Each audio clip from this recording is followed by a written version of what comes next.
네, 지금부터 여기 계신 네 분의 다음 주 투자 관심주를 확인하도록 하겠습니다.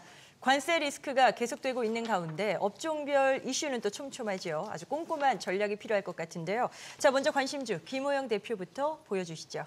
네, 저는 포스코 DX를 가지고 나와봤는데요. 포스코 그룹의 IT, 서비스 사업 및 시스템 엔지니어링 사업을 영위하는 기업입니다. 최근에 이제 포스코 그룹주가 전반적으로 주가 자체가 많이 레벨업이 됐는데 알래스카 프로젝트를 비롯해서 미국의 LNG 사업 이런 전반적인 요소들이 모두 다 혼합되어 있는, 믹스되어 있는 그런 성장이었습니다. 근데 이 포스코 DX는 이런 쪽과는 관계가 없는 IT 솔루션 기업인데요. 이제 공장 자동화 부분, 그러니까 스마트 팩토리라고 하죠. 정보기술과 OT, 그러니까 공장 자동화를 위한 현장 기술을 혼합한 이 융합 기술을 보유해서 철강 분야를 주력으로 해서 건설, 그리고 2차 전지 소재, 다양한 산업 분야에서 활용을 하고 있는 기업입니다. 핵심 ICT 융합 솔루션을 기반으로 해서 이제 산업 현장을 디지털 전환으로 DX화하는 이런 사업을 추진하고 있는 포스코 그룹 내에 있는 유일한 이제 IT 기업이다라고 보시면 되겠습니다. 네. 한마디로 지금 포스코 그룹에 있는 모든 공장, 그러니까 포스코 그룹이 제조에 특화되어 있는 기업이잖아요. 이 공장들을 모두 스마트 팩토리화하는 그런 기업이다라고 보시면 되겠는데, 그렇기 때문에 철강과는 상관이 없지만 철강 관련 사업을 할 때에도 제철소를 만들어야 되고 또 공장을 변화시켜야 되기 때문에 포스코 DX의 수혜가 예상이 되는 부분입니다. 최근에 가상환경 시뮬레이션 기반, 그러니까 우리가 이 AI 중에서 물리적인 부분의 AI를 피지컬 AI라고 부르는데요. 통상 휴머노이드 로봇이 이 피지컬 AI의 대표적이다, 정점이다라고 보시면 되겠습니다. 근데 이 기술을 이용해서 이제 포스코 DX가 어떤 작업을 하고 있냐면 엔비디아의 옴니버스 플랫폼 아이작심을 이 소프트웨어를 활용해서 가상현실에 가상 공장을 짓고 그 공장에서 물건을 생산하는 것까지 모두 가상 시뮬레이션을 돌립니다. 그렇게 해서 오류가 있는지 없는지를 체크하고 오류가 없이 완제품이 나오게 된다면 그걸 이제 현실에 있는 공장에 대입을 하는 이런 솔루션인데요. 이런 솔루션들을 현장에 계속해서 적용을 하면서 경쟁력을 키워가고 있습니다.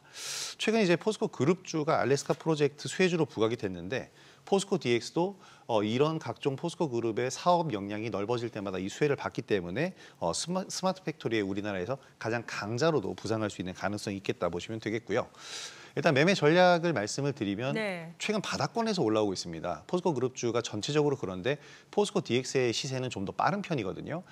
최근에 이제 두 번의 상승 파동 이후에 오늘 좀 조정을 받기 시작을 했는데 27,000원 초반선까지 매수가를 좀 잡아보시면 괜찮을 것 같고요. 손절가는 25,000원, 그리고 목표가는 한 32,000원에서 33,000원 선까지 1차적으로 보시면 좋을 것 같습니다. 네, 다음은 이제 백진수 대표의 관심주를 들어보려고 하는데 상당히 핫한 종목을 또 준비하셨네요. 네, 현대로템을 가지고 왔습니다. 네. 또 이제 목요일 날 급등이 나왔기 때문에 살짝 이제 부담스러울 수 있는데 앞에서 우리 강동현 대표님이 방산주 아직까지 좋다고 했으니까 방산주를 가지고 왔는데요. 일단은 이제 방산주가 여기서 추가적으로 더 올라가기 위해서는 계속 뭔가 나와줘야 되잖아요. 그래서 나올 게 있을지 없을지를 먼저 좀 봐야 되는데 현대로템은 아직도 나올 게 몇 가지 있습니다. 첫 번째가 이제 4월 중에 K2 전차 폴란드 2차 계약이 있는데요. 그게 이제 예상이 되고 있는 상황인데 1차 계약금으로 4조 5천억을 받았었거든요. 근데 이번 계약은 이제 다양한 옵션이 포함이 됐어요. 물가 상승분도 반영이 되고 이것저것 이제 반영이 되기 때문에 이 4조 5천억 훨씬 큰 4조 5천억보다 훨씬 큰 금액으로 계약이 체결될 것이다라고 기대를 하고 있는 거 있고.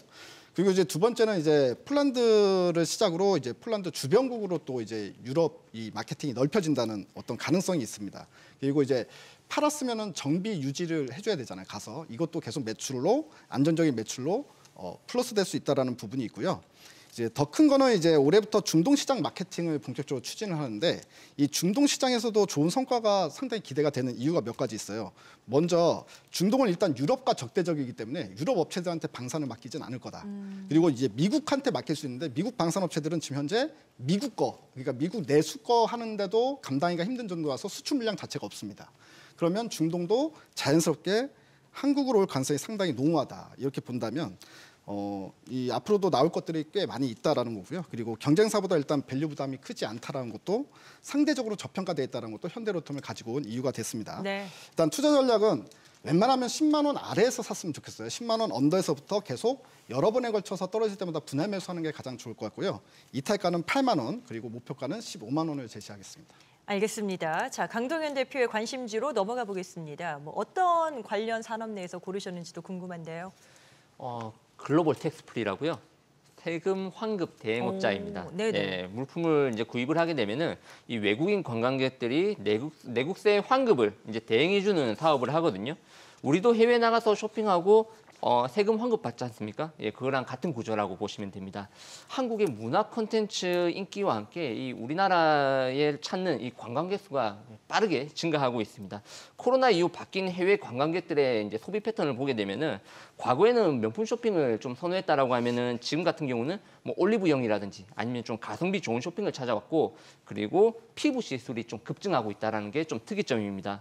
이 외국인 미용 의료 시술 증가율이 2024년 기준으로 본다라고 하면은 23년 대비 300% 이상 증가했고요. 네. 구체적으로 본다라고 하면은 피부과 23만 명, 그리고 성형외과 11만 명 의료 서비스를 받은 것으로 파악됩니다. 최근 파마 리서치라든지 뭐 휴재 이런 주가를 보게 되면은 이 피부 미용 같은 경우 얼만큼 성장하고 있는지 아마 그 시청자분들께서도 체감하실 수가 있으실 겁니다. 이 숫자가 이제 미용 의료 환급 매출로 이어지고 지금 또 성장 가도에 있다라는 점, 그리고 수익성도 조금씩 개선되고 있는 그런 종목입니다. 매수가 기준가를 말씀드리면은 4,500원 이하에서 좀 분할 매수 관점으로 접근하시고요. 목표가는 5,500원. 그리고 손절 라인은 짧게 4,200원 설정해 드립니다. 네. 자, 앞서서 저희가 화장품 K뷰티도 이야기를 나눠봤었는데 김동화 대표께서 거기에 대한 비전을 또 높게 보셨거든요. 예. 관심주도 같은 맥락에서 준비하신 걸까요? 예, 맞습니다. 예. 저는 이제 화장품 업종 중에서 토니모리를 좀 가지고 나와봤습니다. 이제 제가 토니모리를 좀 보니까요. 몰랐던 사실 하나 알게 됐습니다. 이제 흑인들이 사실 화장을 별로 안 할 줄 알았는데요. 이 K 그 색조 화장품을 굉장히 많이 쓴다고 합니다. 그리고 특히나 이제 백인들도요. 기초 화장품과 특히 색조 화장품을 많이 쓴다고 하는데 거기에 토니모리가 굉장히 강점을 가지고 있다라는 부분들이고요. 그리고 작년도에 주가가 많이 올라갔다가 많이 하락한 이제 배경중은 뭐냐면 미국의 이 매출량이 사실 감소가 되면서 주가가 좀 안 좋았는데요. 그런 상황에서 트럼프가 대통령이 당선되면서 관세에 대한 부분들이 좀 지금 영향을 받고 있습니다. 그래서 거기서 부족한 부분들을 오히려 멕시코나 캐나다에서 지금 매출을 많이 증가를 시켜서 오히려 상당히 좀 긍정적인 매출을 좀 확보를 하고 있다라고 좀 보시면 좋겠고요.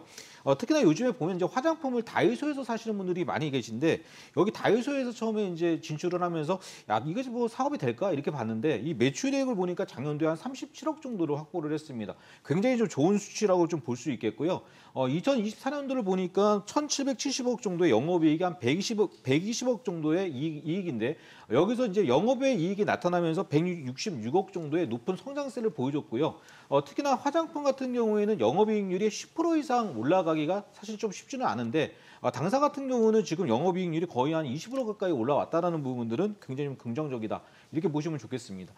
기술적 지표로 제가 이제 타점을 한번 잡아드린다면요. 주식을 매수를 할 때 가장 중요한 거는 항상 말씀드리지만 바닥에서 거래가 터지냐 안 터지냐인데 가격이 터지면서 8,000원과 10,000원을 왔다 갔다 하는 이 거래 한 30% 정도의 진폭이 왔다 갔다 하는 급등락을 좀 보여주고 있습니다. 그리고 화장품이 약간 테마로 나타날 때 이 토니모리가 계속적으로 급등세를 좀 보여주는 것 같은데요. 다음 주에 한 8,700원에서 8,800원 정도의 매수 타점을 한번 잡아보시고요. 1차 목표는 이런 종목은 한 10,000원에서 1,500원 정도의 깔끔하게 1차 목표를 한번 잡아보시는데 만약에 5월 달까지 계속적으로 반복 매매를 하시다가 12,000원을 돌파가 나온다면 한번 조금 더 버텨보시면 작년도 6월 달에 찍었던 정고점이 18,000원 정도까지도 돌파가 나오지 않을까 한 100% 보도록 하겠습니다. 네, 네 분의 의견은 투자 전략 세우시는데 참고 자료로 활용하시길 바랍니다. 모든 투자의 최종 판단은 투자자 본인에게 그 책임이 있다는 점 인지하시고 항상 본인의 원칙에 맞춰서 현명한 투자하시길 바랍니다.